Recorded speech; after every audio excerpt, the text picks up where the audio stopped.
Hello, I'm Shotaro Asano. Thank you so much for listening to this podcast.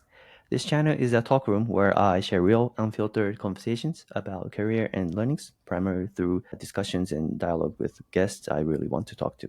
So today's guest is Nathan. Yay! Nathan is my Hey, classmate at Shizenkan. And Nathan, thank you so much for joining.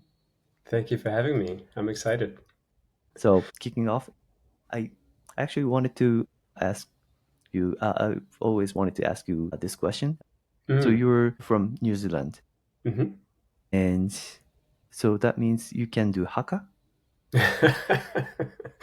I can Mm. do the Haka. Oh, you can I do that. can, So yeah. everyone in New Zealand growing up with learning how to do Haka?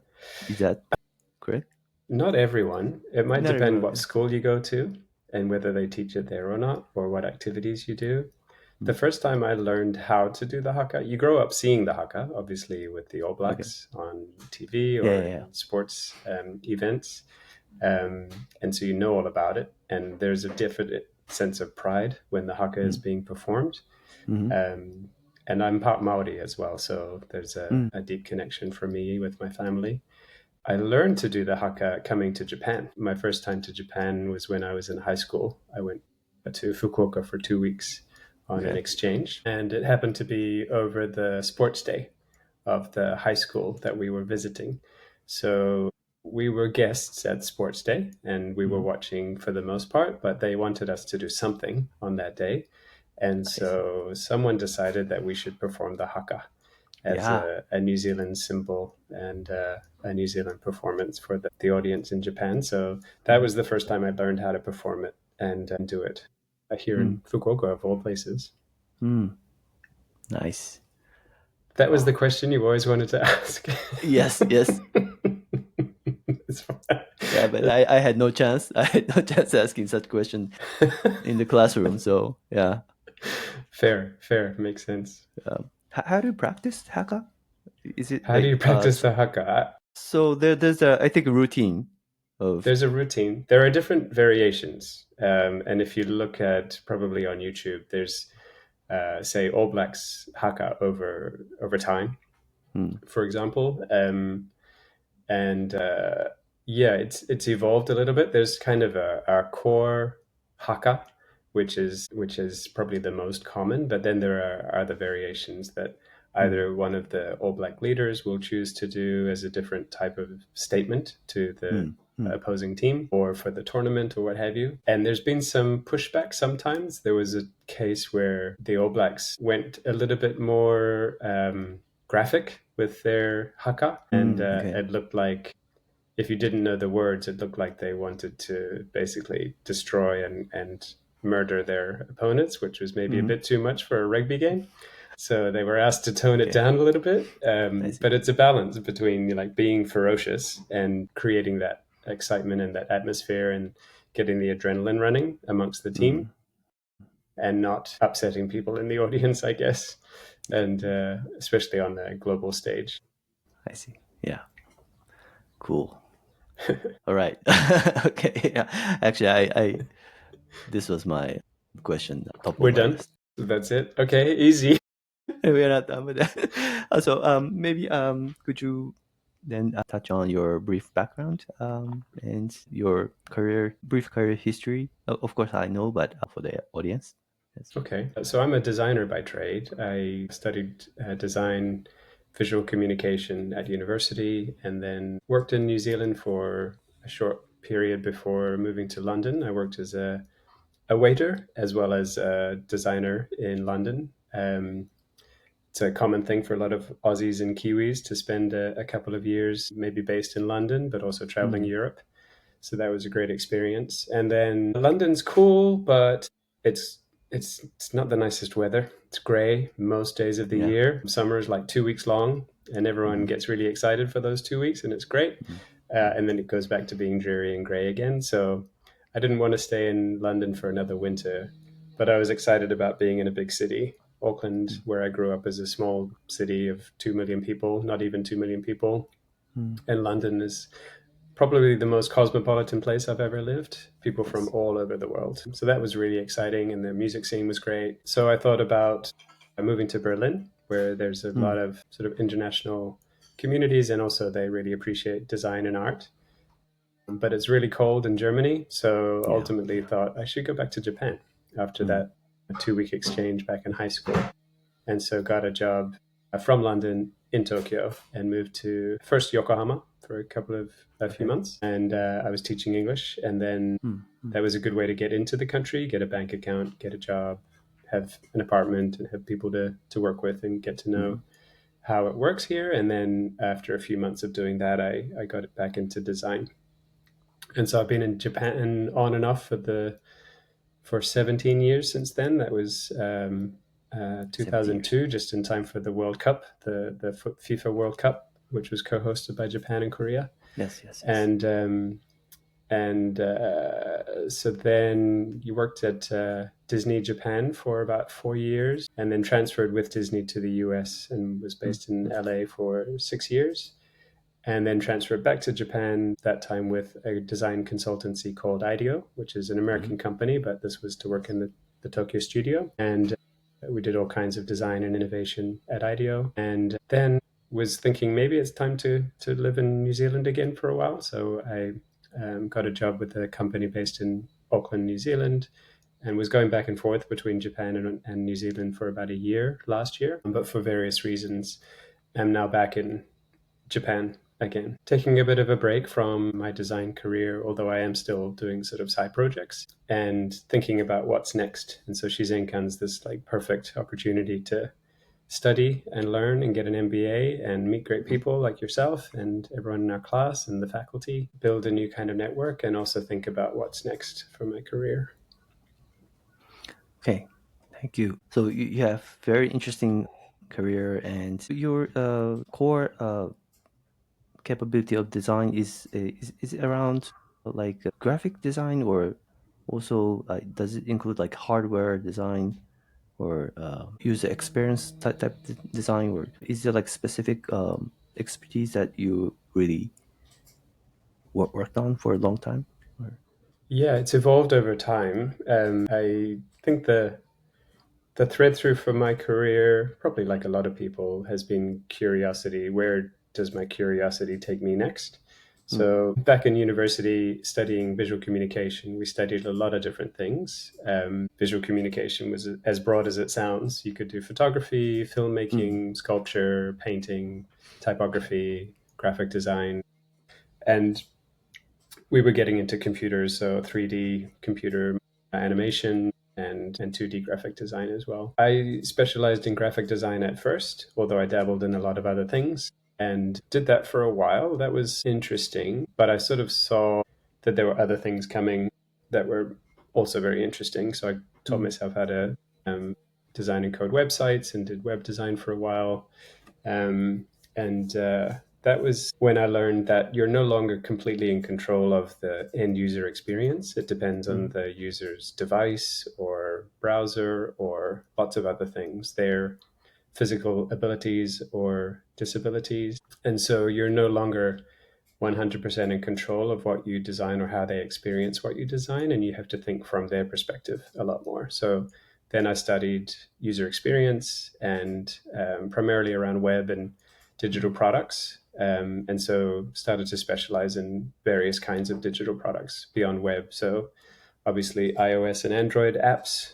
yep. And then at Disney, we had our core business was Disney Mobile, and that Mm. was developing hardware with partners like Sharp and Toshiba. So developing Oh, Disney I hardware, and remember. Yeah, I then remember. the Mm, software, especially when Android was released, we developed Disney OS, and mm, then Disney content, Disney apps. So if you wanted, which a lot of people in Japan do, mm, you could mm, have your whole phone be a Disney experience from mm. hardware through to emoji and stickers and content and Yes. apps and everything. So that was interesting to really push the boundaries of what digital products and services could be. And then when I transferred to Disney in the US, I was leading research and design for an innovation lab. And so we developed all kinds of hardware and software products and Mm, services with working with Google X and working with Netflix labs and mm, Microsoft labs, and really interesting new innovations in technology, both hardware and software. And I still focus primarily on software, but also working with hardware engineers and designers.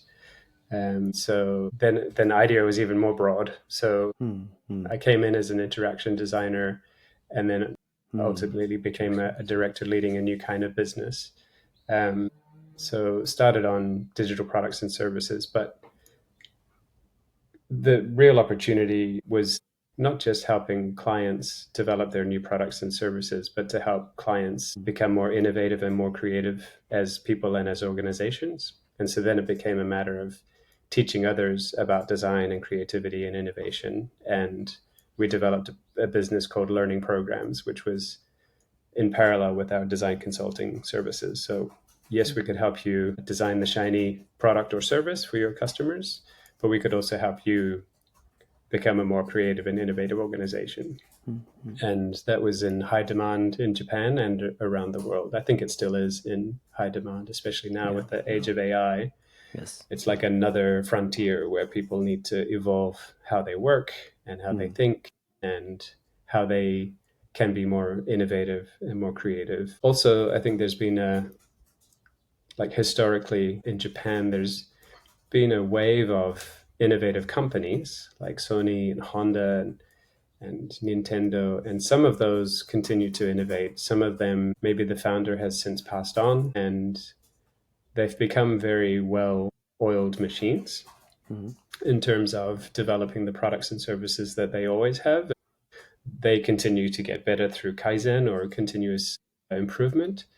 But innovation, which is really more like starting with zero, you don't know what the new product or service is going to be. You really need to study your customers and understand their mm, mm. needs and understand the needs of the world, especially in the age of AI. Those muscles, I think, are sort of lapsed Yes. in many parts of the world, and in particular, I think, in Japan. So a lot of companies are interested in how they can push people to think beyond status quo and challenge the status quo and challenge the way things have always been done.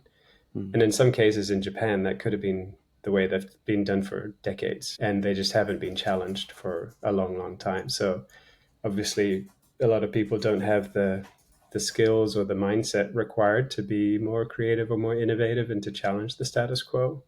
And so that was probably the it's kind of design in its broadest sense. You're designing mm, products, you're mm. designing services, and you're also designing the way people work, the way people interact, and the way people think, and the way companies are designed, and the way companies are run, and the way leaders lead, managers manage, all of that sort of Yeah. stuff.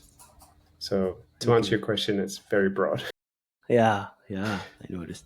Wanted to dig a little bit that you mentioned about AI driven sort of like new style of work Mm, or AI driven workforce. And mm, I noticed that design and also software industry are really quick mm, to adapt or mm. half disrupted or I don't know how you say it, but it's shifting for Yeah, sure. And yeah. I'm curious to know what you're witnessing right now, how it's changing, and how do you think about future AI driven or AI native workforce look like? We're still in the nascent stage, so we don't really know. Mm, Even the research labs who are developing the models don't know what the future workforce will look like. But mm, obviously, mm, AI can be considered a tool or a set of tools. It can also be considered a set of agents. And those agents will become future employees for yeah, companies. yeah. And so managers and leaders need to learn how to lead multidimensional workforces that include Mm, humans mm, and AI agents. So those are some of the things that are coming online and pretty quickly. Obviously, the research labs like OpenAI and Microsoft are very keen for those agents to take hold. And for mm, Microsoft, they want everybody who uses Microsoft and Copilot to be developing or to be using agents. And the same for OpenAI and Anthropic and everybody else. So they're going to push very hard for that, and it's going to come online very quickly. And so people need to adapt very quickly. And mm, mm, it depends on your organization. A lot of large organizations are already Microsoft shops, so switching on Copilot may or may not be a big deal. Some yeah. IT departments take longer to switch it on and make it available for people. Mm, Uh, Others, I think probably the majority that I've experienced, switch it on and let people use it, but there's no there are no guidelines for how to use it or how not to use it or how to develop agents.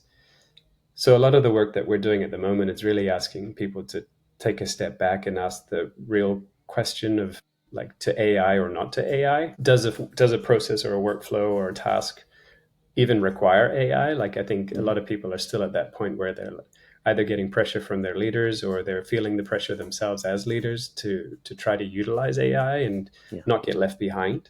So Mm-hmm. there's a sense of not FOMO, but being left Mm-hmm.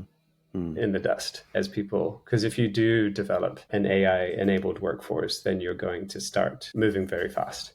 And Yeah. so I think some people are probably worried that they're not moving fast enough, but they're just not sure where to start, how to incorporate AI effectively. Mm. Maybe Yeah. they're doing their research about agents and what agents can do in their to augment their workforce, but it's still so early that there aren't really great models out there yet. There's all Mm. kinds of media excitement around this. Obviously, Yes. the research labs encourage that media and Mm. Mm. fuel that media, especially people like Sam Altman leading OpenAI, because it serves their purpose of trying to become future infrastructure for the entire world. So yeah, I think it's an interesting stage. It's kind of the Wild West all over again. Mm. There's a lot of people speculating whether this is an AI bubble or not, and if it's a bubble, when it's going to burst and what it's going to look like after the bubble bursts.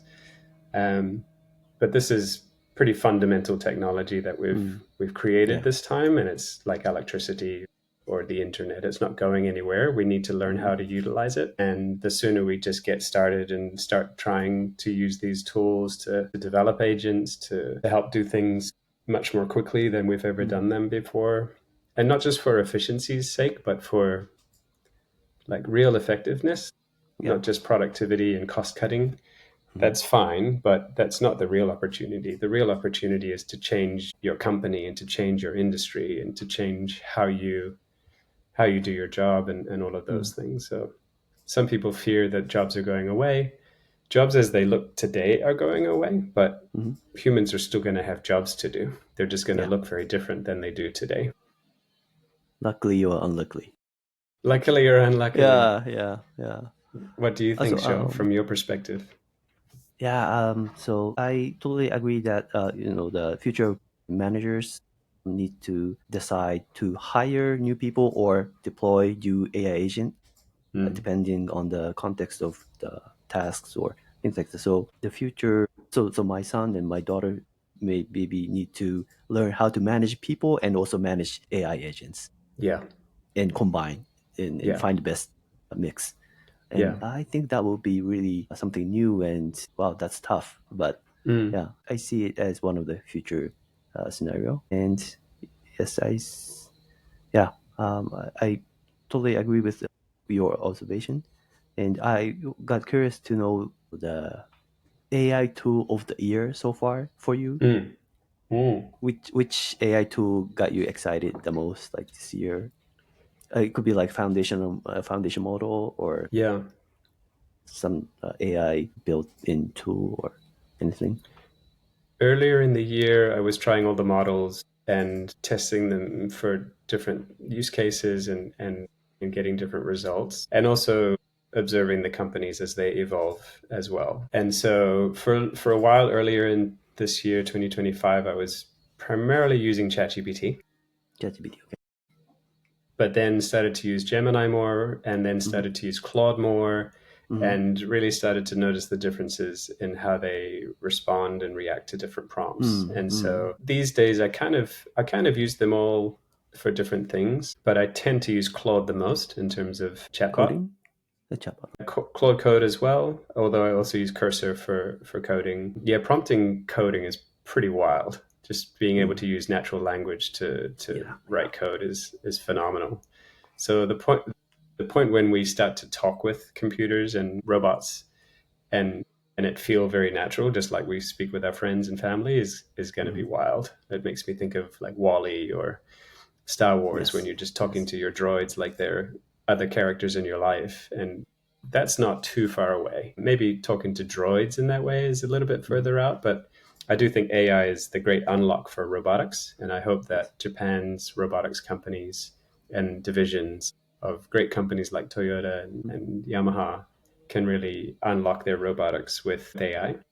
Yeah. So then those were the models. And then there were other tools too, like browsers, like Arc from the browser company. And then they released Dia, which was more of a AI enabled version of Arc. And I think they're sunsetting Arc in favor of Dia.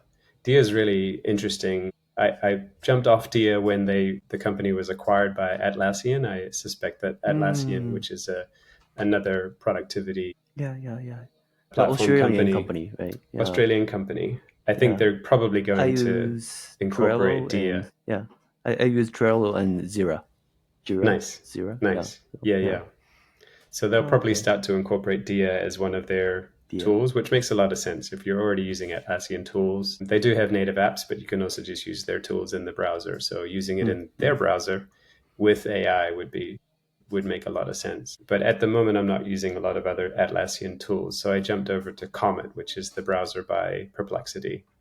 I use Atlas from OpenAI. It's another browser. But as I mentioned, I was also watching the companies and how they're behaving in the market. I don't love their trajectory. OpenAI. I think there's a lot of turmoil within the company in terms of their direction and how they consider safety and things like that. We need to be careful. Like we're starting to trust AI quite a lot with our data, Yes. Yeah. and more Yeah. so than social media or any of the platforms. Maybe Google is an exception. We trust Google. I trust Google with most of my data, but yeah, we really need to trust these companies and the Yes. decisions they're making and the directions they're choosing in terms of privacy and safety. So didn't feel too comfortable with all of my browsing data going straight to OpenAI, and so switched to Perplexity and Comet, and I've been using Comet since then. So Comet's it's good. There are quite a few bugs still, which is difficult. You can use it as a basic browser without AI, but obviously the power is in incorporating AI into your web browsing. So that's really interesting how that sort of streamlines, for example, travel planning. When you have AI Right. Right. helping you plan travel, like it's a Yeah. whole other thing, and web search goes away, and you're just working with your model to try and plan an itinerary or find like tucked away spots, or you can get really granular and detailed in terms of what you can discover when you're working with AI in that context. So that's really powerful. And then there's other tools like Figma, which is a Yeah. digital product, a design tool. They're Yes. incorporating a lot of AI tools into their workflows. That's really great. And Canva is another one, Yeah. Yeah. presentation and design software. And again, they're all moving really quickly in terms of incorporating AI tools and capabilities into those platforms. So that's all really exciting. And you get all of that for free. You just kind of like wake up and the next day there's another update and another Yeah. upgrade to how you can do your job. And a lot of it's about saving time. I used to have to cut around Yes. objects or people in Photoshop, and that would take, an Yeah. hour to do one image. And now it takes like seconds for AI to do it for you. So that kind of productivity, time saving is pretty insane. And it reminds me of, there's a video of Steve Jobs, a young Steve Jobs, introducing the concept of personal computing to a room mostly full of designers at a conference. Yes. And so all of these designers, like I think he starts out by asking, does anybody own a PC, a personal computer? And no hands go up. And so he's like, okay, has anybody seen one or used one? And two hands go up. And he's like, okay, do you know what it is? Kind of thing. Like we're at the very early days of personal computing, and this room full of designers is still using very analog tools. And so at some point he realizes he might have to explain what computers can do for this audience. And he said, I can off the stage, walk up the stairs, out the door, around the corner to a florist, buy a bouquet of flowers, come back, come down the stairs, and come back on stage and present a bouquet of flowers to somebody here on stage. There's this series of steps that I take to achieve that goal. Now imagine a computer does it. Well, they do it instantaneously. And so you might not even see the person go up the stairs or go around the corner. They just appear with a bouquet of flowers. That's what computing can do for you. It's kind of the way he, and I'm probably messing up his analogy, but that was how he tried to describe the power of personal computing for I this see. audience. And I think AI is that, like 100x or Yeah. 1000x. And so a lot of it is just how quickly we can do things, but also, Mm.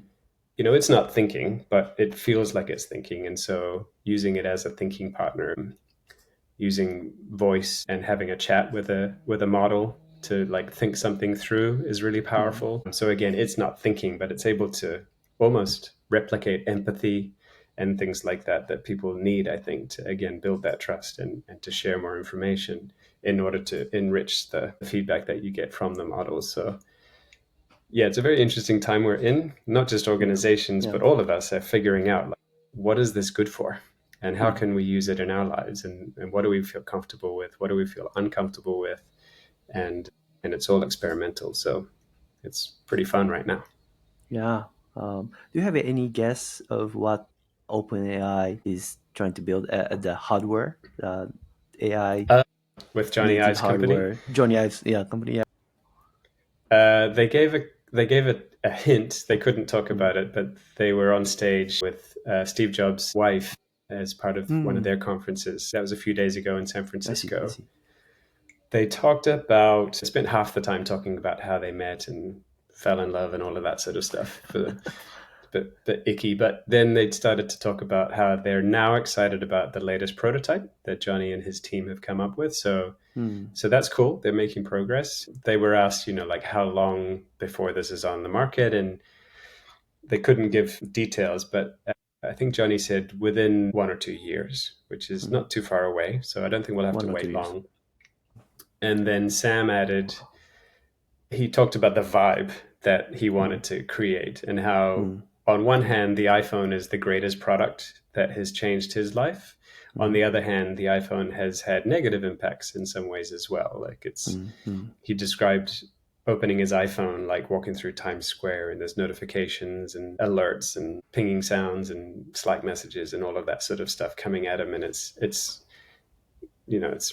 not a great experience for a Mm. human to Mm. have to go through that, and we've just sort of gotten used to it. But I think there's also Mm. a lot of negative um, impact that's had on society. So getting away from that is one thing. And so the vibe that he Mm. described was like sitting in a cabin on a lake, and it's this very sort of peaceful, calm, serene Mm. view in front of you, a vista in front of you, and that's what they want this experience to feel like. And I think if any designer that we know could achieve that in hardware, it's Mm. probably Johnny Ive. Mm. And just the way he talks about design, I mean, I don't know how much of this is purely for other designers or if others find this interesting, but he has a really beautiful way of describing Mm. technology and design Yeah. and Yeah. experience, and he has that British accent and his way of talking. Yeah, I my favorite episode is Steve Jobs making fun of Johnny Ive pronouncing aluminium yeah Aluminium, the yeah, yeah, aluminium, yeah, that's funny. Yeah. yeah. Have you ever met Johnny Ive? I haven't met him. No, No. Okay. we've come close, but no, I haven't met him. Okay. Okay. Well, yeah. Oh, I can't wait. What kind of new devices coming out from him? Yeah, yeah, it's going to be interesting. And obviously, they've explored a lot of different avenues. Is it a family of products that come together? Because Apple's Mm. trying to build. Obviously, they're trying to build this ecosystem, and your iPhone drives a lot of that. But then you have your AirPods, and you have your Apple Watch, and it's been a while. They haven't released Mm. anything else for a little while, but there's a possibility that you wear a number of peripheral devices that all Mm. feed in and take output, and that's how you interact with computing. Spatial computing is now Yes. very interesting, and I think with AI it gets even more interesting. The speed at which AI could, for example, triangulate a room or a space is instantaneous. So Mm. all of that lag goes away. So Right. projecting video that feels real is Mm. now a Mm. possibility, and the technology is Mm. getting smaller and smaller, and the chips are getting smaller. So there's a lot happening right now that's kind of the stars aligning for some really interesting new experiences. And mm, it's been interesting to hear people like Sam Altman or I'm forgetting his name right now, but the CTO from Meta talk about how we've just sort of adopted this computing paradigm for the past 6, 7 decades, and we mm, haven't really questioned it or pushed it. Everyone's gotten very good at it, both as users and as designers and engineers and product people. But we've been using the same one computing paradigm the whole time we've had computers, really. It hasn't yeah. changed that much. So a lot of people are like, it's time for a new paradigm, not just a new device, but a new paradigm of how we interact with computers and digital media. So it's all starting to come together, which is very exciting. Mm, right. Wow. Thank you. Now I want to ask about a little bit different topic Mm, about like future society, more mm. Shidenkan like topic Okay. touch on. Yeah, and I like few weeks ago, I think we had a conversation about, and you mentioned that you're now more interested in social disparity, or like the disparity between rich Mm, and poor, mm, and thinking of how you can contribute to that kind of issue in the world. And I think that's what we are in real time learning in at mm. Shidenkan classroom. Can you maybe talk a little bit about what your thought on that right now? Yeah. It's still evolving, obviously, and part of that is to do with where we're at in our course, I guess. Yes. Um, I hadn't thought of inequality as much of a root issue as I have started to more recently. Hmm. I was more focused on climate change and we all need to change the way we work and interact and produce products. Like a lot of the work we did at IDEO was based on circular design. So shifting from a linear process of Hmm. producing products, whether digital or physical, that go through this linear process from design to production to manufacture to use to trash, basically, and get added to our accumulating waste in the world. And that being one of the issues with climate change, but also obviously others like the whole process and the carbon that it all produces and everything like Hmm. that, and Hmm. the transportation of products and all of the above. So that was always something that I was like really focused on trying to help fix or do Hmm. better. Hmm. And so a lot of the work we did at IDEO was geared in that way, or if it wasn't Yes. at first, Hmm. we would kind of shift it that way so that Hmm. ultimately the brief that we worked on with clients was in service of trying to do something positive for the environment. Hmm. And that's still really important, but I guess like I'm always trying to get to the root cause of problems as they've arisen, and it's only recently that I've realized how important uh, Hmm. an issue inequality is in terms of root Yeah. causes. Um, Yeah. Actually, so you're from New Zealand and I'm from mm, Japan, and mm, are you familiar with Japanese who is now at professor at Harvard University, mm. Kawachi? Yeah, I think I know his So name. he's Ichiro, not in baseball, but in the public Yeah. health superstar. Okay. And this is a Japanese copy of his book, and I'm sure he has English version of his Mm, book. And mm, what he did was he he's an expert of social determinants of health, which mm, means he studied about the social setting of social condition of mm, New Zealand and Japan, which is relatively good compared to other part of mm, the world. And because the inequality of New Zealand and Japan is relatively small, mm-hmm. smaller than other countries, Yeah. that affects the health Mm, conditions, or like the population health mm-hmm. is also better as the life expectancy, Mm, and also not the healthcare cost necessarily, but mm, the quality of life mm-hmm. is. I think New Zealand should be, I think, also good, Mm. and that was his like research and study, and he's Interesting. expert at it. Yeah, and I'd love to United learn States, more. yeah, United States is, I think, really interested to learn that. right? I Mm. think, yeah. And so he was called to Harvard University Public Health School Wow. of Public Health, and yeah, Okay. he's a very interesting guy, and yeah, Yeah. yeah, because I learned public health, master public health, like a Mm-hmm. few years back, and Mm-hmm.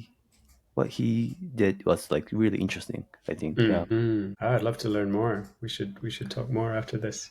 yes, yes, definitely. Yeah. And what Did he he's get into why Japan or New Zealand has become yeah, I think so? the disparity of inequality and is relatively small.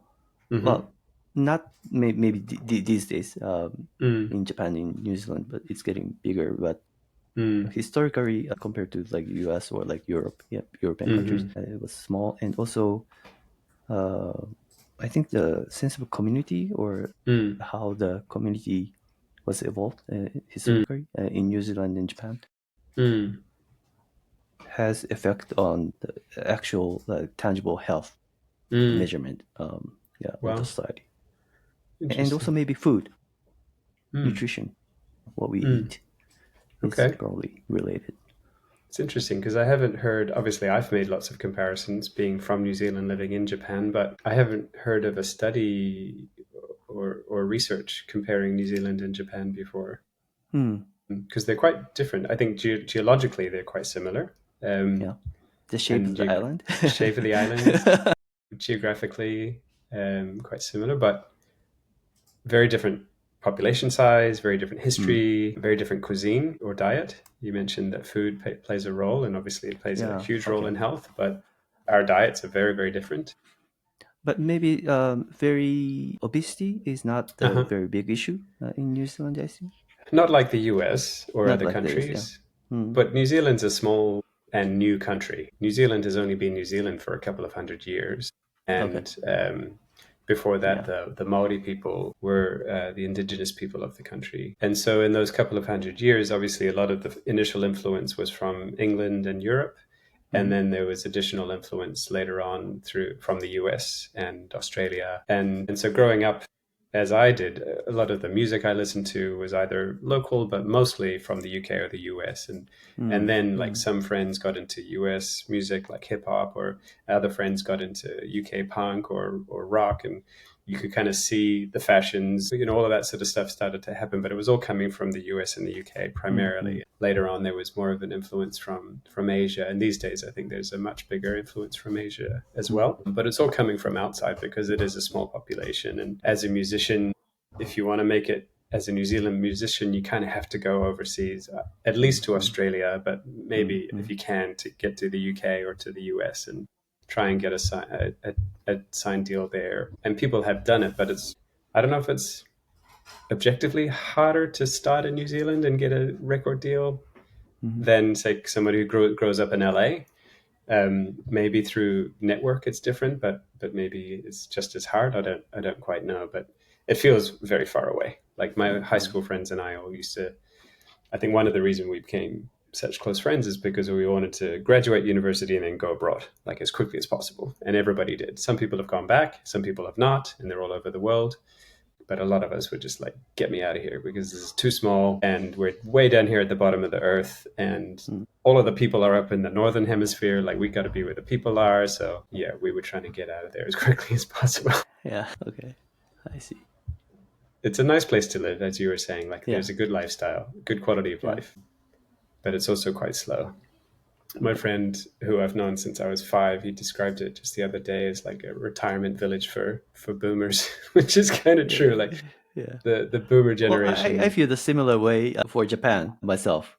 Yeah. Maybe. But then you go to Shibuya or Harajuku, there's still youth culture. Like, there's Yeah. still, Yeah. Yeah. stuff going on and things like that. But Hmm. yeah, not as many True. opportunities for young people in a small place like New Okay. Zealand. Although they do have they, Hmm.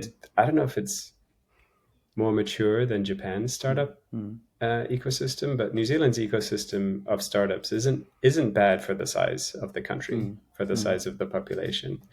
Um, the air is very clear, so it's Yeah. popular Yeah. amongst rocket companies and aerospace companies. I see. So I Rocket see. Lab is one of the startups at the moment, and they do a Interesting. lot of I see. launching down there with SpaceX and Blue Origin and others. So yeah, Interesting. Wow. yeah. So I always I've never thought, been to New Zealand, so yeah, yeah, I we want to should bring we my should go kids hang. You can to, learn the yeah, Haka. You yeah, can yeah, learn the yeah. Haka down Oh, there. that would be great. That'll be so great. Yeah, and I might get a tattoo there. Okay. I don't know. It makes it tricky with onsen in Japan. So, Yeah, it does. It does. Okay. So we are relatively seasoned student mm, among the English course, and I wanted to ask if there's any like advice for like younger classmates about mm, career or like learnings or what you've noticed past like few months.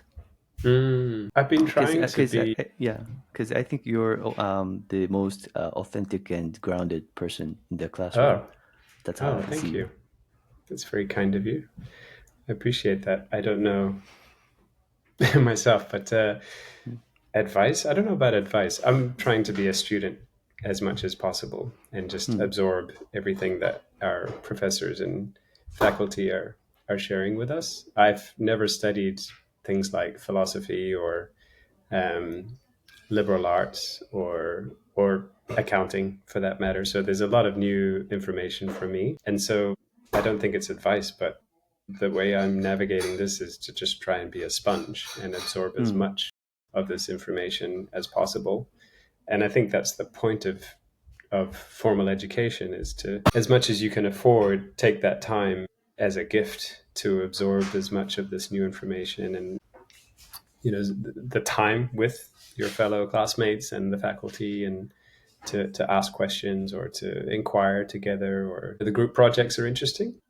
mm, mm. It's interesting, like for example the dialogue group project is interesting in that we're Yes, navigating yes. with people from very different backgrounds to ourselves Mm, and mm, with different primary languages and all of that good stuff. I only realized a month or so in that even in the English cohort there's only a couple of us who speak English as a native language. yeah. Everybody else is taking that extra challenge of doing this in their second or third language, which I have Yes. utmost respect for. Like I Mm, couldn't do mm, this in Japanese. There's no way. There's a lot of either technical jargon or deep mm. conversation that must be very challenging to follow Yeah. if Yeah. English is not your first language, depending on your level of language. And so, hat off to anyone doing this in a foreign language. But yeah, I guess the advice is to lean in as much as you can right now. Like 20 months is going to fly by. We're going to be Yes. graduating in June 2027 before you know it.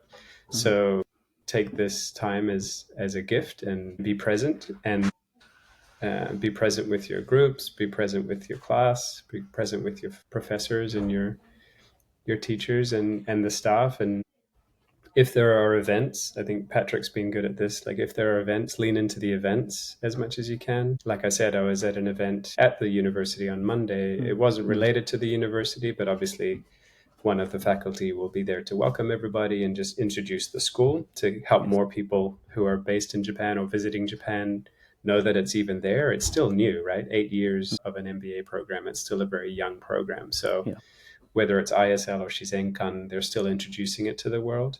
Mm, But those are mm. opportunities for us to be present. It was actually a student who got me interested in the program in the first place. I went to an event of Patrick's. I've known Patrick for a few years, not well, Mm, but mm. we've known of each other.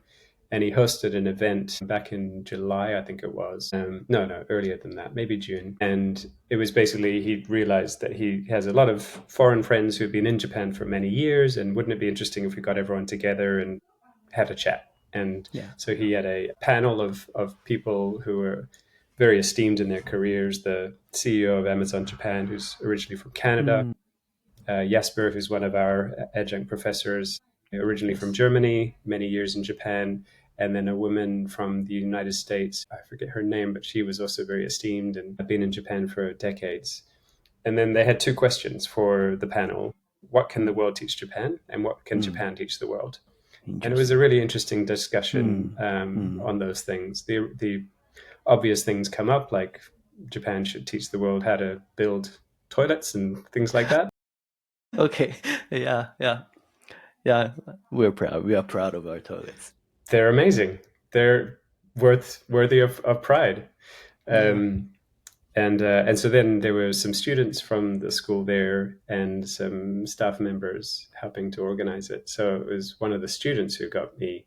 He'd just graduated, and Mm, he was like, "This is a fantastic program, and it's not your average MBA," which we've now since learned, with Noda-san's journey mm, to get to this mm, point. He's been all over the world learning about MBA programs and teaching MBA programs and getting his DBA from Harvard, mm. so that he can be very well positioned to design a new kind of program. And so it involves the Yes. liberal arts, and it involves design, and it involves societal innovation, and Eastern and Western philosophies, and Mm, all of that sounded really fascinating. And so, yeah, these are the thing that student kind of reminded me was that a lot of people do MBAs for the network, and I think mm, that's mm. true here too. Is the Yeah. people I we're agree. meeting and Mm, working alongside are brilliant and mm, interesting and doing interesting work already, and I can only imagine what kind of interesting things you will go on to do or others will go on to do after Shizenkan. mm. So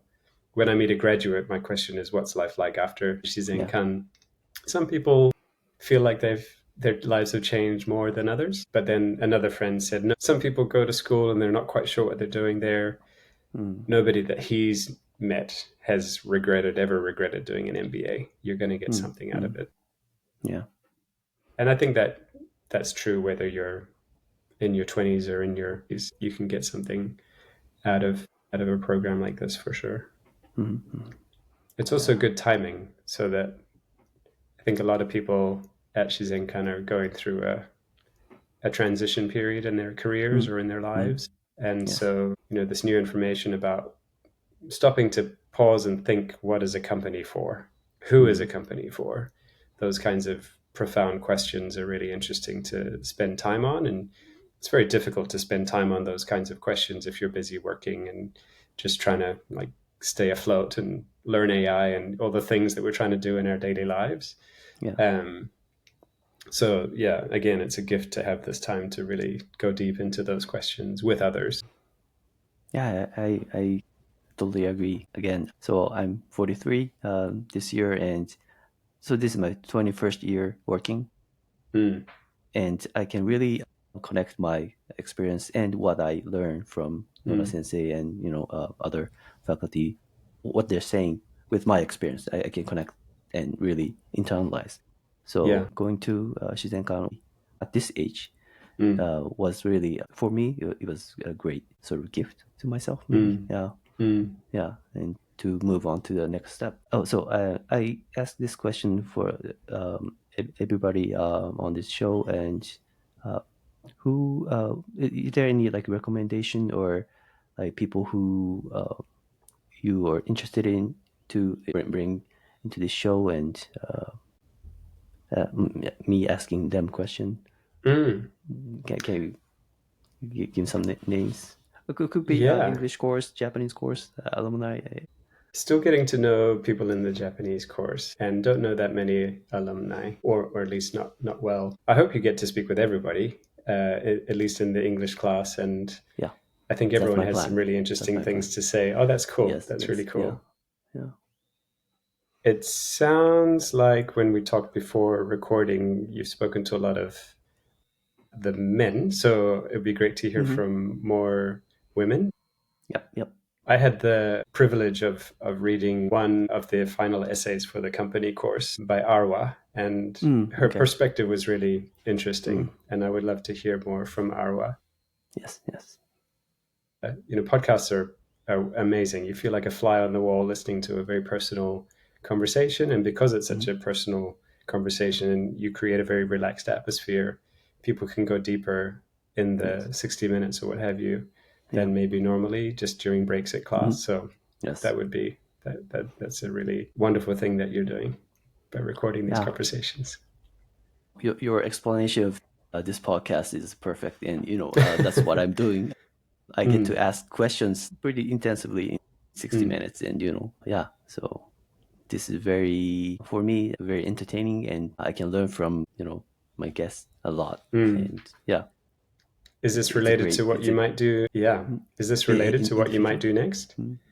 Um, not, I'm not Infodemics? sure. I'm not sure, Mm. but at least I enjoy recording and chatting to you and the other classmates. For now, Mm-hmm. Mm. I see more of learning and archive of yeah Shizenkan. So sort of for me, yeah. One of my side projects at the moment is helping two friends who are both from New Zealand, have been in Mm, Japan for many years. They've had a podcast for maybe 5 years or so, mm, interviewing or speaking with New Zealanders in Japan, whether they're mm, here for mm. business or for rugby. They've spoken Yeah, to yeah. ex All Black coaches who are now coaching Wow, Japanese interesting. rugby teams and rugby players. And it's a really diverse array of guests. And Mm. so now they have, 5 years worth of podcast archives. They've decided to turn it into a book. And each A chapter book. is I see. about based on an episode with somebody, but primarily focused on the learnings and the insights that Mm, came mm, mm. from the conversation.